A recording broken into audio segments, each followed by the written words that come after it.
మీ observation ఏంటి ఆంధ్రప్రదేశ్లో political situation particular పొత్తులకు సంబంధించిన అంశం పైన? ఏ ప్రేక్షకులకు నమస్కారం, అలాగే ప్యానల్లో ఉన్న పెద్దలకు కూడా నమస్తే. ఇది మూడు పాయింట్లతో ఎక్స్ప్లెయిన్ చేస్తా. జనసేన బీజేపీ పొత్తు కన్ఫర్మ్డ్ తెలిసింది. జనసేన టీడీపీ కోసం పొత్తులు ఆలోచిస్తూ పొత్తులు కన్ఫర్మ్ చేసుకున్న దాంట్లో జనసేన పార్టీ ఉంది, ఇది కూడా కన్ఫర్మ్డ్. జనసేన టీడీపీ బీజేపీ పొత్తులో జనసేన టీడీపీ మాత్రమే ఉన్నాయి, కానీ బీజేపీ ఇంకా లేదని వీళ్ళిద్దరే కన్ఫర్మ్ చేస్తున్నారు. ఓవరాల్గా జీఎస్పీకి పొత్తులు దాని ఆవశ్యకత అన్న దాని మీదే ఇది జడుస్తుంది. ఇక్కడికి వచ్చేకల్లా చంద్రబాబు గారు పొత్తుల మీద ఇంకా కన్ఫర్మ్ చేయలేదు బీజేపీ విషయంలో. అలాగే పవన్ కళ్యాణ్ గారు లాబింగ్ చేస్తూ కూడా ఇంకా కన్ఫర్మ్ అవ్వలేరన్న విషయమే. పురంధేశ్వర్ గారు అయితే ఇంకా నెక్కచ్చిగా చెప్తారు, మాకు అసలు పొత్తే తెలియదు, అసలు ఎందుకు వెళ్ళారో కూడా తెలియదని. సో వీటి యొక్క సారాంశంలో ఇందాక మా జగదీష్ గారు సమర్థిస్తూ లొకేషన్ బ్రహ్మాండంగా చెప్పారు. ఇది స్టేట్ బాడీ అని ఆర్టీసీ అనుకుంటున్నారు కబుర్లు, విలీనం చేసి ప్రభుత్వంలోకి. పైపచ్చి వీళ్ళిద్దరూ ఏదో రీజనల్ పార్టీలు ప్రాంత పరిరక్షణ, అది రీజనల్ పార్టీ కాదు, సమైక్య రాష్ట్రంలో జాతీయ హోదా కోసం జాతీయ స్థాయి పరిశ్రమ కోసం ప్రాణాలకు తెగించి 33 మంది బలిదానాలతో ఏర్పడిన ఒక జాతీయ పరిశ్రమ steel plant. For your information, state పరివ్యూలో ఉండమని మన ఆంధ్రప్రదేశ్లో ఉన్నంత మాత్రాన ఏదో మీకు రీజనల్ పార్టీల పరంగా మీరేదో దాని గురించి అన్నట్టుగా బాధపడిపోకండి. ఆ మహానుభావులు అమృతరావు గారు, చలపతిరావు గారు ప్రాణత్యాగాలతో ఏర్పడినవి.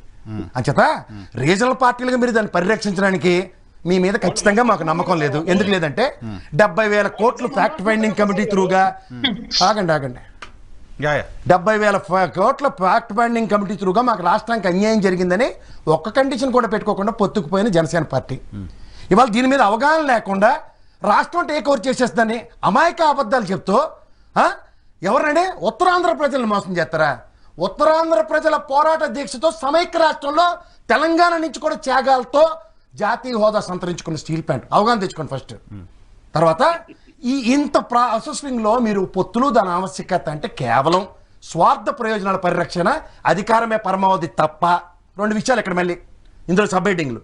ఒకటి, ముఖ్యమంత్రిగా ప్రమాణ స్వీకారం చేసి లోపలికి వస్తానని శపథం చేసిన మంగమ్మ శపథం చేసిన చంద్రబాబు నాయుడు గారు అసలు గేటే దాటినమని జగన్మోహన్ రెడ్డి అని చెప్తే 151 సీట్లతో లోపలికి వచ్చి ఈయన గేట్ అవతల ఎంత దూరంలో ఉన్నాడో తెలుసుకున్న వ్యక్తి ఇవాళ ఎట్టి పరిస్థితుల్లో లోపలికి వెళ్తేనే కానీ నా పని అవుదని వాళ్ళ కార్యకర్తలకి ఈ పొత్తుల విషయంలో నాకు వదిలేండి, ఈసారికి నెక్స్ట్ టైం డిసైడ్ చేసి చెప్తానని చెప్పిన తర్వాత పొత్తుల విషయంలో ఏమాత్రం మాట్లాడినా కోర్టుల కింద అభివర్ణిస్తానన్న పవన్ కళ్యాణ్ గారు.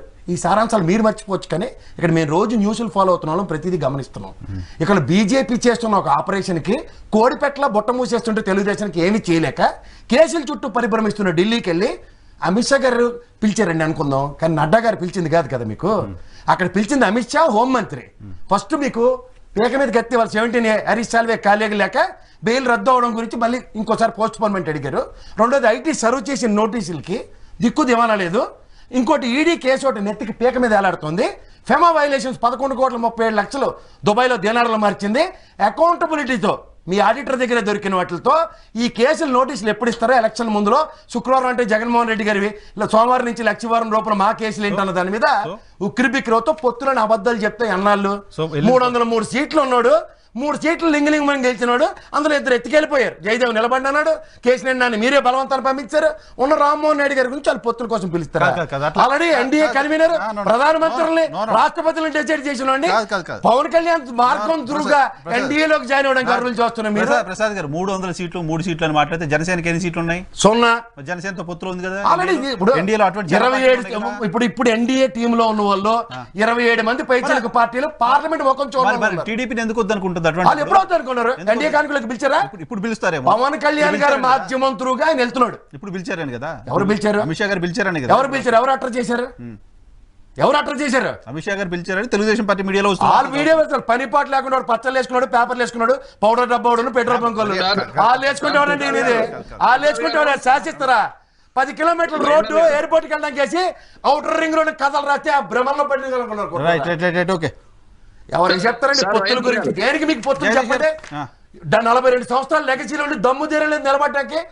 పుట్టిన పార్టీ పుట్టుక నుంచి వేరే వాడు పొత్తు కోసం అరువులు చేస్తున్న పార్టీలతో వీళ్ళిద్దరూ రాజకీయ పార్టీలు పొత్తులు పెట్టుకోవడం ఎందుకు తప్పు పడుతుంది? ఎప్పుడు పెట్టుకోవాలి? దేనికి పెట్టుకోవాలి? వీళ్ళు కండిషన్స్ అన్న దాని మీద మాట్లాడమనండి. 70,000 కోట్ల ఫ్యాక్ట్ ఫైండింగ్ కమిషన్ లో ఒక్క అబ్జెక్షన్ కూడా లేకుండా ఎందుకంటే పొత్తుకెళ్ళింది బీజేపీ. ఇప్పుడు వీళ్ళు ప్రైవేట్ స్టీల్ ఫ్యాక్టరీ విషయంలో Andhra Pradesh state government take over చేసింది. జనసేన ఒక నిమిషం వెంకటేశ్వర గారు వాళ్ళిద్దరూ చెప్పండి పొత్తు దేనికో వాళ్ళు చెప్పరా ఒక నిమిషం. అధికారమే పరమ అవుతుంది. వన్ బై మాట్లాడదాం. జగదీష్ గారు ఒక నిమిషం ఆగండి. వెంకటేశ్వర గారు చెప్పండి సార్. యా ప్రసాద్ గారు ఏం మాట్లాడుతున్నారు నాకు క్లారిటీగా లేదు. ఏంటి చెప్పండి, ప్రసాద్ గారు బాధ ఏంటి చెప్పండి ఒకసారి. బాధ బాబా మీరు పొత్తెట్టు కూడా మాకు బాధ వచ్చింది కానీ జగన్మోహన్ రెడ్డి గారు చెప్తేనే మీరు సంఖ్యకి పొత్తు పెట్టుకున్నారు.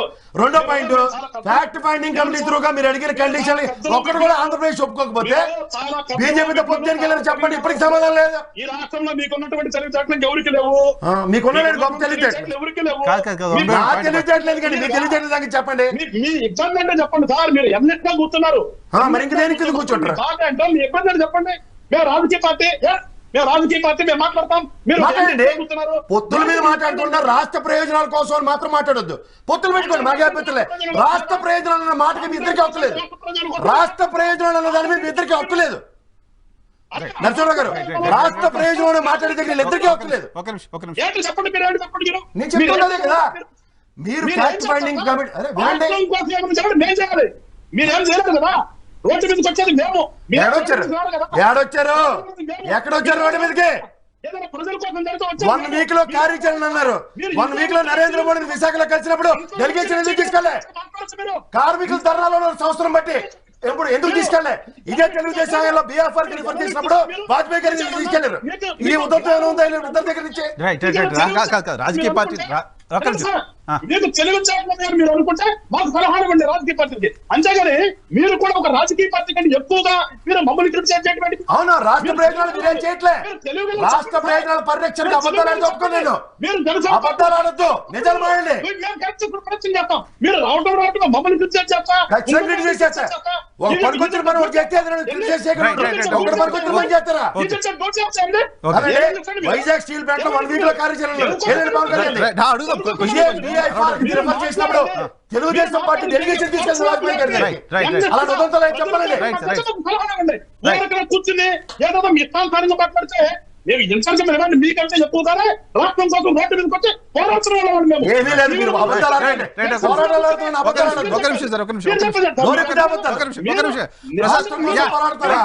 రాష్ట్ర సమస్యలు తెచ్చి పొద్దులు పోతున్నారు.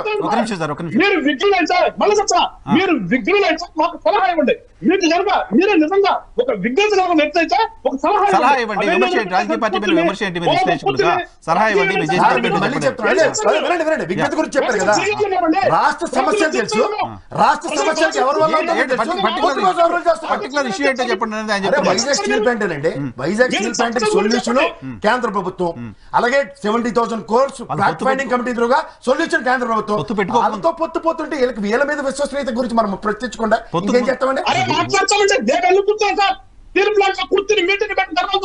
ఏం చేశారండి?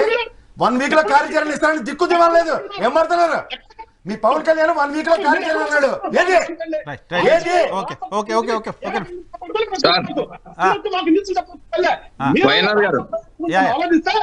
ప్రేమ ఉంటే ఇది కాదు చెప్పండి. మీకు అరే రాష్ట్ర ప్రయోజనాలు మీరు వైఎస్ఆర్సీపీ తెలుగుదేశం మాట్లాడండి సార్. కథలు మీ దగ్గర చిత్తశుద్ధి గురించి మాట్లాడండి. పోరాటాలు చేస్తారు, నిజమైన సమస్యకు నిజమైన పరిష్కారం బీజేపీ వాజ్పేయి గారు చూపించారు. అప్పుడు తీసుకెళ్లి డెలిగేషన్ తో మాట్లాడండి. కథలు చెప్పి పాపా శ్రీనివాసరావు గారు చేశారు, విజయసాయి పాదయాత్ర చేశాడు, జనసేన 1 వీక్ లో కార్యక్రమాలు ఇస్తారు. ఈ సోది కబుర్లని విన్నాం మేము. ఇద్దరు మాట్లాడతారు కదా. ఒక్క నిమిషం ఇద్దరు సార్, ఒక్క నిమిషం. మీకు ఇష్టం ఉంటుంది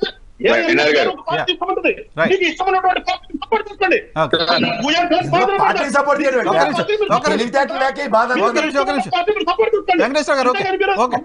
చేయాలి అని ఆలోచన చేస్తే ఇంట్లో కూర్చుంటారు మొత్తం సిద్ధంగా మీరు దేనికి సిద్ధంగా లేరు. మీ మాట మీ పార్టీ జగదీష్ గారు సార్ ఇప్పుడు ప్రసాద్ గారు పాయింట్ ఏంటంటే మీరు పొత్తులు రాష్ట్ర ప్రయోజనాల కోసం పెడుతున్నాం అని చెప్తున్నారు. రాష్ట్ర ప్రయోజనాలకు విరుద్ధంగా కేంద్రం ప్రవర్తిస్తుంటే ఎక్కడ ఆపారు? ఏంటి రాష్ట్ర ప్రయోజనాలు అనేది ఆయన పాయింట్. ప్లీజ్.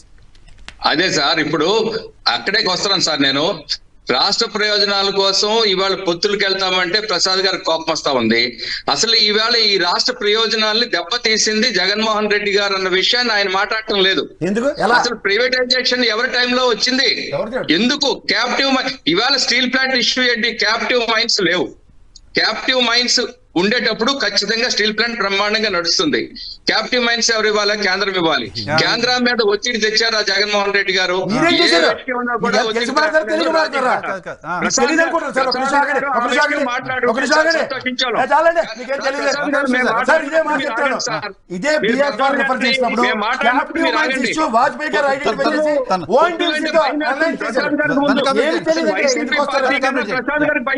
ఈ మూడు పార్టీలు కలిస్తే this is the mood of the state అండి. ఇవాళ ప్రజలు కోరుకుంటున్నారు. అరే మూడ్ ఆఫ్ ద స్టేట్ అంటే వెనకాల పెద్ద మనిషి బొమ్మ పెట్టుకున్నారు. ఆయన వదిలిపోయాడు మమ్మల్ని. ఫలితాలు కూడా దెమ్మ తిరిగేటట్లు వస్తాయి. రైట్ సార్, ఇద్దరు అలిగేషన్ చేసింది ఒకటి. రవి గారు ప్రజలు గ్రహించగలిగితే చాలు. ప్రసాద్ గారు మీరు మాట్లాడింది మాకు మాట్లాడేటప్పుడు కూడా మీరు మాట్లాడుతున్నారు కూడా మాకు తెలియటం లేదు. జగదీష్ గారు ఓకే, ఒక్క తెలియదు కాబట్టి. ఓకే ఓకే రవికిరణ్ గారు ప్రసాద్ గారు ఒక నిమిషం. రవికిరణ్ గారు వైఎన్ఆర్ గారు ఒకరితో మాట్లాడదాం అంటే ప్రసాద్ గారు ఏం మాట్లాడతాం మరి స్టూడియోలో ప్రాబ్లం అనుకుంటా. అది వారి వాయిస్ క్లారిటీ రావట్లేదు ఒకటి. సరే ఇప్పుడు విశాఖ స్టీల్ ప్లాంట్ గురించి ఒక 2 నిమిషాలు. విశాఖపట్నం ప్రస్తావన వచ్చింది కాబట్టి జస్ట్ ఒక విషయం. ఏదైతే ఖతార్ లో మాజీ సైనికులు అక్కడ ఉరిశిక్ష విధించబడ్డారో వాళ్ళు 8 మంది ఒక ఆయన విశాఖపట్నం ఆయన సుగుణాకర్ రావు గారు వారందరూ ఈ రోజు విడుదలయ్యి ప్రధానమంత్రి నరేంద్ర మోడీ గారు కేంద్ర ప్రభుత్వం యొక్క సహకారంతో ఢిల్లీ చేరుకున్న సందర్భంగా వాళ్ళ కుటుంబానికి ప్రధానమంత్రి నరేంద్ర మోడీ అందరికీ అభినందనలు, శుభాకాంక్షలు. అయితే విశాఖ స్టీల్ ప్లాంట్ విషయానికి రాకముందు 2 ఏళ్ల క్రితం ఏదైతే కేరళ రాష్ట్రంలో హెచ్ఎల్ఎల్ కేర్ అనేటువంటి కేంద్ర ప్రభుత్వ సంస్థ ఉంది. దాని డిస్ఇన్వెస్ట్మెంట్ లో కేంద్ర ప్రభుత్వం వెళ్ళింది. ఆ రోజు పినరయ్ విజయన్ గారి గవర్నమెంట్ మీరు ఇలాగా చేయొద్దు, ఇది మాకు ఇచ్చేయండి, మా స్టేట్ గవర్నమెంట్ మేము కొనుక్కుంటాము అన్నారు. అప్పుడు కేంద్ర ప్రభుత్వం డిఐపిఏఎం సంస్థ కేంద్ర ప్రభుత్వంలో డిస్ఇన్వెస్ట్మెంట్ సంస్థ కేంద్ర ప్రభుత్వం స్పష్టంగా చెప్పింది ఏంటంటే ఏదైతే కేంద్ర ప్రభుత్వ రంగ సంస్థలు డిస్ఇన్వెస్ట్మెంట్ చేస్తున్నామో ఆ బిడ్డింగ్ లో కేంద్ర ప్రభుత్వం గాని రాష్ట్ర ప్రభుత్వం గాని ఈ 2 ప్రభుత్వాలు రన్ అవుతున్నటువంటి సంస్థలు కానీ ఎవరు పాల్గొనడానికి వీల్లేదు బై ప్రిన్సిపల్ ఇది. ఒకవేళ రాష్ట్ర ప్రభుత్వాలే అంత ఆర్థికంగా బలంగా ఉంటే మీ చేత రన్ అవుతున్నటువంటి మీ రాష్ట్ర ప్రభుత్వ సంస్థల్ని గాడిలో పెట్టుకోండి, ప్రాఫిట్స్ తెచ్చుకోండి, లేకపోతే మీరు మూతపడి చేసినటువంటి సంస్థల్ని తెరుచుకోండి. కోఆపరేటివ్ బ్యాంకులు కావచ్చు, లేకపోతే పాల కేంద్రాలు కావచ్చు, అనేక అమెరికా అవన్నీ తెచ్చుకోండి. మీకు రాష్ట్రంలో ఉన్న అప్పులు జీతాలు కూడా ఇచ్చుకునే పరిస్థితుల్లో మీరుండి అన్ని అప్పులు పాలైపోయి ఇప్పుడు మేమే అదేదో కొంటామని బయలుదేరతాం సంబంధించడం కాదు. ఇది దీన్ని మీరు నాశనం అవుతారు, దాన్ని నాశనం చేస్తారు. 2 ఏళ్ల క్రితమే కేంద్ర ప్రభుత్వం స్పష్టం చెప్పింది. సో ఈ రోజు మనం విశాఖ స్టీల్ ప్లాంట్ కొంటారంటే మొన్న పార్లమెంట్ లో 3 రోజుల క్రితం కూడా మంత్రి గారు చెప్పింది ఏంటంటే విశాఖ స్టీల్ ప్లాంట్ కి మన ఎంపీ గారు అడిగారు ఏదైతే గనుల గురించి. కేంద్ర ప్రభుత్వం ఏం చెప్పారంటే గనుల విషయంలో మేము రాష్ట్ర ప్రభుత్వానికి, ఒరిస్సా రాష్ట్ర ప్రభుత్వానికి, అలాగే ఆంధ్రప్రదేశ్ ప్రభుత్వానికి కూడా పలు సందర్భాల్లో రిక్వెస్ట్ ఇవ్వడం జరిగింది క్యాప్టివ్ మైన్స్ గురించి. అది వాళ్ళకి కేటాయిస్తూ రిక్వెస్ట్ లెటర్ రాష్ట్ర ప్రభుత్వాలే కేంద్రానికి పంపాలి, కేంద్రం డైరెక్ట్ గా ఎలకేట్ చేయటం కుదరదు. సో ఇప్పుడు వరకు ఆంధ్రప్రదేశ్ రాష్ట్రం నుంచి కానీ ఒరిస్సా నుంచి కానీ అప్రూవల్ రాలేదు అని ఒకటి. 2 చెప్పాను. ఇంకో విషయం కూడా ఏం చెప్పారంటే విశాఖపట్నం స్టీల్ ప్లాంట్ లో ఇప్పుడు వరకు 33,000 కోట్ల రూపాయల వరకు అప్పులు ఉన్నాయి. ఓవరాల్ గా లైబిలిటీస్ అన్ని 33,000 కోట్ల రూపాయలు. ఆ లెటర్ కూడా ఉంది నా దగ్గర, రాజ్యసభలో నా దగ్గర ఉంది. నేను చెప్తాను దాని గురించి. మీరే మాట్లాడతారా? ఇంకా మేము ఎందుకు సార్? మీ టర్మ్ చెప్పండి. చెప్పడం జరిగింది. సరే మరి మాట్లాడండి.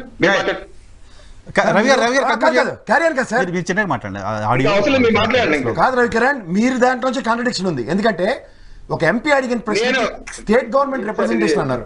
But when it comes to BFR reference అన్న దగ్గర స్టేట్ గవర్నమెంట్ నుంచి ఆనాడు ముఖ్యమంత్రి చంద్రబాబు గారు డెలిగేషన్ తీసుకెళ్ళినప్పుడు ప్రధానమంత్రి హోదాలో ఎవరు మన వాజ్పేయి గారు దానికి ఓఎండిసి దీని నుంచి ముడిసరుకుని అలైన్ చేశారు. ఇవాళ మీకు ఇంకో విషయం చెప్తున్నాను. కేంద్ర ఇనుము శాఖ మంత్రి ఒరిస్సా నుంచి ఉండడం దగ్గర నుంచి దానికి అంబిగ్యూటీ స్టార్ట్. మీరు చెప్పిన అవి లాసెస్ ఫ్యాబ్రికేటెడ్. ఎందుకంటే నేను దానికి ఆడిటర్గా పనిచేశాను చెప్తున్నాను. అది లాసెస్ ఏంటంటే హ్యూజ్ ఎక్స్పాన్షన్కి వెళ్ళారు. మీకు ఇంకో విషయం చెప్తున్నాను, 34,684 కోట్లు ఆల్రెడీ దాన్ని డివిడెండ్ ఇచ్చారు. మరి commission investment of 8,760 crores. Visakha steel plant పూర్తి స్థాయి సబ్జెక్ట్ మీద డిబేట్ కాదు ఇది.